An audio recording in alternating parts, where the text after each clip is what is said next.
Hello दोस्तों, नमस्कार दोस्तों, आप सभी का स्वागत है आपके अपने YouTube channel target government post में। देखिए, बीएड से जुड़ी जानकारी के लिए, किसी भी जानकारी के लिए आप लोग जुड़ सकते हैं। नीचे दिए गए रेड कलर की सब्सक्राइब बटन दबा कर और बगल में दिए गए घंटी दबा लें, ऑल पे क्लिक कर लें, जिससे कि आपको अपडेट्स मिलती रहें बीएड से जुड़ी और अन्य एग्ज़ामों से जुड़ी। बात करने वाले हैं यूपी बीएड एंट्रेंस एग्ज़ाम का रिजल्ट तो आ चुका है और काउंसलिंग की प्रक्रिया आपकी शुरू होने वाली है, तो इसी की तैयारी बुंदेलखंड यूनिवर्सिटी कर रही है। Counselling step by step online आपकी कैसे होती है, क्या आप खुद से कर पाएंगे, क्या क्या करना होता है काउंसलिंग में, तो इसको लेकर के ये आपकी बहुत ही ज़्यादा इंपॉर्टेंट अपडेट है, क्योंकि ये काउंसलिंग के रिगार्डिंग है। काउंसलिंग में कैसे कैसे हमें काउंसलिंग करनी होगी, किन बातों का ध्यान रखना होगा, किस प्रकार से काउंसलिंग होगी, तो मैं आपको ऑफिशियल अपडेट के साथ में दिखाने वाला हूं। हालांकि मैंने कल एक अपडेट दी हुई थी कि कौन सी रैंक वाले स्टूडेंट पहले चरण में यानी फर्स्ट फेज़ में, सेकंड फेज़ में, थर्ड फेज़ में भाग ले पाएंगे, किस प्रकार से आपकी काउंसलिंग होती है, प्रीवियस ईयर कैसे हुई थी और इस बार कैसे होगी। ठीक है, तो हर साल देखिए यहाँ पर अपडेट आपको मिलती रहती है। हालांकि एग्जाम की भी तैयारी यहाँ पर करवाई जाती है, अपने यहाँ से तैयारी की हो या ना की हो, लेकिन आगे बीएड से जुड़ी जानकारी आपको यहाँ से 100% बिल्कुल जेन्युइन और बिल्कुल सही मिलेगी। ठीक है ना, तो काउंसलिंग बहुत इंपॉर्टेंट है, क्योंकि काउंसलिंग में आपके पैसे भी लगते हैं और साथ ही साथ अगर आपको प्रवेश लेना है, अच्छे कॉलेज में प्रवेश लेना है, जो आप कॉलेज चाहते हो उसमें प्रवेश लेना है, तो ये वीडियो आपके लिए बहुत ज़्यादा इंपॉर्टेंट है। तो लाइक ज़रूर किया करिए, आप लोग लाइक नहीं करते हैं। लाइक करने से आपको जो भी अपडेट्स के नोटिफिकेशन नहीं मिल पाएंगे, तो उनके नोटिफिकेशन आप तक समय से पहुँच पाएंगे। तो चलिए चलते हैं officially online counselling step by step हमें कैसे करनी होगी। दोस्तों, ये काउंसलिंग के लिए गाइडलाइंस हैं, किस प्रकार से आपकी काउंसलिंग होगी इस बार। चलिए ध्यान दीजिएगा, यहाँ पर जैसा कि आप लोग देख पा रहे होंगे, पहले काउंसलिंग का चक्र यानी काउंसलिंग राउंड्स वाइज आपकी होगी, जिसमें पहले राउंड में आपके 4 फेज़ होंगे और दूसरे राउंड में आपका जो है वो पूल काउंसलिंग होगा। पूल काउंसलिंग का मतलब ये होता है, जो लोग यहाँ पर जिनको कॉलेज नहीं मिल पाए या जो लोग छूट गए हैं, इस मेन काउंसलिंग राउंड फर्स्ट में वो पूल काउंसलिंग करा पाएंगे। ठीक है ना, वो क्या करवा पाएंगे, पूल काउंसलिंग। अब बात आती है कि आप ना तो मेन काउंसलिंग में भाग ले पाए, ना पूल काउंसलिंग में भाग ले पाए, तो फिर बात आती है सीधे प्रवेश की, जिसको हम लोग बोलते हैं डायरेक्ट एडमिशन। लेकिन ये होता काउंसलिंग करवा करके ही है, बिना काउंसलिंग का डायरेक्ट एडमिशन नहीं होता है। ठीक है, अब बात यहाँ पर कर लेते हैं कि जो अल्पसंख्यक सीटों पर सीधे प्रवेश होता है वो भी काउंसलिंग के आधार पर ही होगा। अब यहाँ पर ये भी बोला गया है कि काउंसलिंग में भाग लेने के लिए आवश्यकताएं, देखो भैया, आवश्यकताएं कुछ इस प्रकार से यहाँ पर होने वाली हैं। बहुत ज़रूरी ये अपडेट है। जो लोग सोच रहे हैं कि काउंसलिंग हमें करानी है, या जो लोग सोच रहे हैं कि काउंसलिंग कराएंगे तो कैसे कराएंगे, यहाँ पर आप देखेंगे कि काउंसलिंग के पंजीकरण के लिए निम्नलिखित अभिलेखों की आवश्यकता होगी।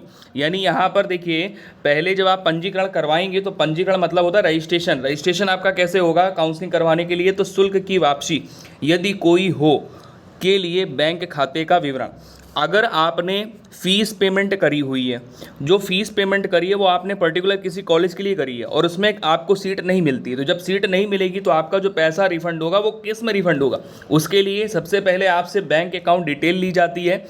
अगर आपकी है तो आपकी, नहीं तो आपके फैमिली में पेरेंट्स की। ये खाता केवल अभ्यर्थी या उसके माता पिता के नाम पर ही होना चाहिए, जैसा कि मैंने आपको भी बताया।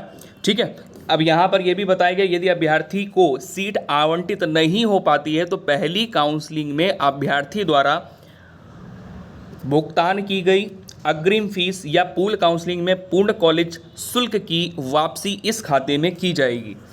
ठीक है ना, इसके बाद में आगे आप यहाँ पर ये समझेंगे, सारी डिटेल आपको डालनी है और डिटेल जब आप डालेंगे तो आपको अकाउंट नंबर बहुत अच्छे से डालना है। ठीक है, और उसके बाद में जिसका अकाउंट है उसका नाम डालना है, आईएफएससी कोड होना चाहिए और बैंक नेम। ठीक है, और ब्रांच। इसके बाद में यहाँ पर आपसे ये भी कहा गया है कि अभ्यर्थी द्वारा उपरोक्त बैंक खाते की पासबुक के प्रथम पृष्ठ की अथवा प्रथम पृष्ठ की ना हो तो जो कैंसिल चेक होती है उसकी इमेज को अपलोड करना होगा।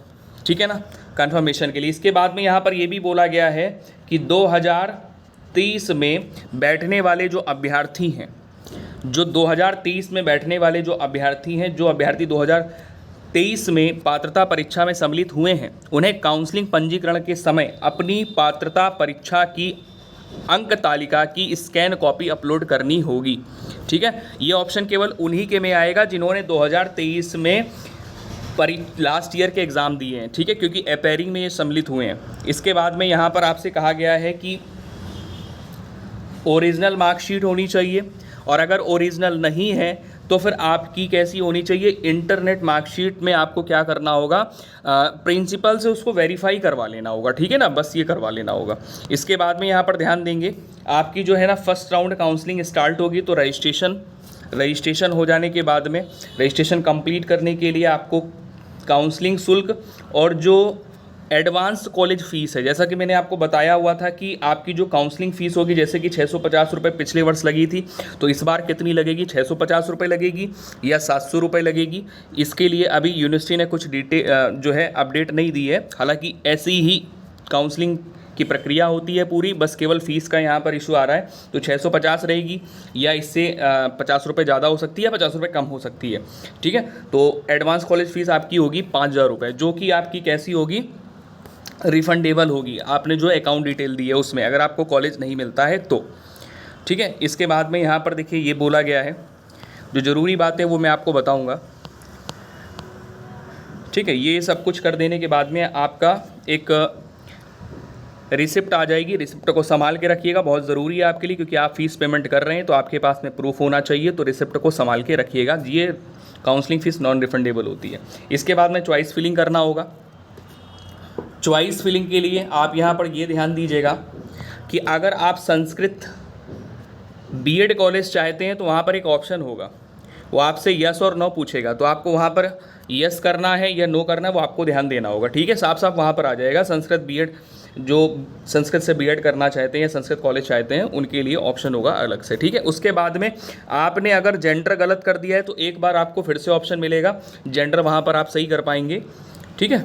अच्छा, इसके बाद में क्या होगा, इसके बाद में जब आप काउंसलिंग कर लेंगे, कॉलेज लॉक कर देंगे, यहाँ पर देखिए एक अपडेट और ध्यान दीजिएगा, इसमें कह रहा है यदि किसी अभ्यर्थी ने विकल्प जमा कर दिया है, यानी कॉलेज जो भी लिस्ट है वो लॉक कर दी है, सबमिट कर दिया है, लेकिन विकल्प भरने की अंतिम तिथि समाप्त होने के बाद लॉक नहीं कर सका, मतलब उसने सेलेक्ट कर लिया वो लॉक नहीं कर पाया, ठीक है, तो सीट आवंटन से पहले लॉक हो जाएगी। मतलब एक समय सीमा रखी जाती है ना कि 1 से 3 दिन के बीच में आपको सीट चूज़ करके लॉक कर देनी है, अगर आपने आखिरी दिन लॉक नहीं करी तो ऑटोमेटिक वो बाय डिफ़ॉल्ट लॉक हो जाएगी, ठीक है। उसके बाद में आपको कॉलेज का अलॉटमेंट मिल जाएगा, अगर आपको कॉलेज अलॉट होता है तो अलॉटमेंट मिल जाएगा। फिर आपको देखिए ये जो है ना वो स्टेट रैंक वाइज होगा, काउंसलिंग के दौरान वरीयता क्रम में उनके द्वारा चुने गए कॉलेजों के आधार पर किया जाएगा, ठीक है। हर कॉलेज की अपनी एक मेरिट लिस्ट बनती है। आगे बोला गया है कि राज्य की आरक्षण नीति का पालन केवल सहायता प्राप्त और राजकीय महाविद्यालयों में ही किया जाएगा, मतलब जो गवर्नमेंट कॉलेज हैं और जो एडेड कॉलेज हैं।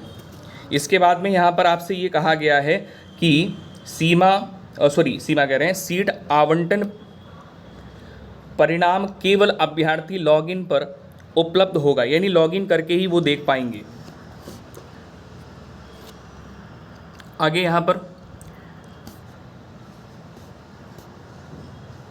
पुष्टि पत्र डाउनलोड करना होगा, यानी प्रोविजनल अलॉटमेंट जो आपको लेटर मिलेगा वो डाउनलोड करना होगा, कंफर्मेशन लेटर, ठीक है, जो सीट आपको मिल जाएगी और फिर आपने पेमेंट कर दी होगी, बैलेंस फीस जो होगी, जो भी फीस होगी वो आपको पेमेंट कर देनी है,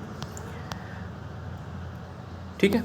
फिर आपको क्या करना होगा, रिपोर्ट करना होगा कॉलेज में। जब कॉलेज में आप रिपोर्ट करेंगे जाकर के अलॉटमेंट लेटर के साथ में जब आप जाओगे तो ये ज़रूरी डॉक्यूमेंट हैं, जैसे कि आप यहाँ पर देख पा रहे हैं, रिपोर्टिंग के लिए आवश्यक दस्तावेज डॉक्यूमेंट कौन कौन से, तो भैया अभ्यर्थी को अपने निम्नलिखित दस्तावेजों की मूल प्रति ले जानी है, मतलब जो ओरिजिनल है वो ले जानी है और सेल्फ अटेस्टेड कॉपी ले जानी है। अब वहाँ पर सेल्फ अटेस्टेड आपसे खुद करवाएंगे, जो आपकी फ़ोटोकॉपी होगी।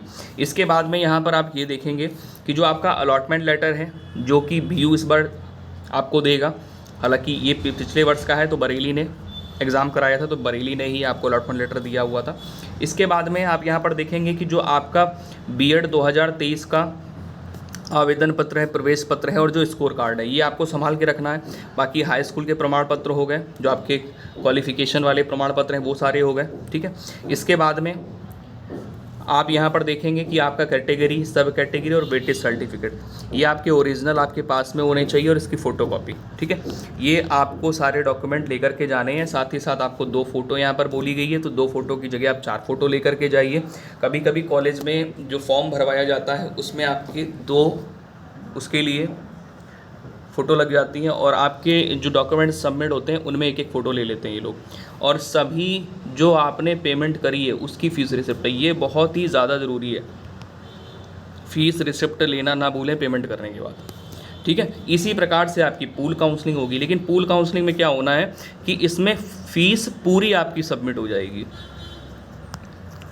ठीक है। ये चीज़ आपको ध्यान रखनी है। बाकी कुछ पूछना है तो पूछ लेंगे आप लोग कमेंट करके। जय हिंद सभी को, मिलते हैं नेक्स्ट सेशन में, अपना ख्याल रखिए।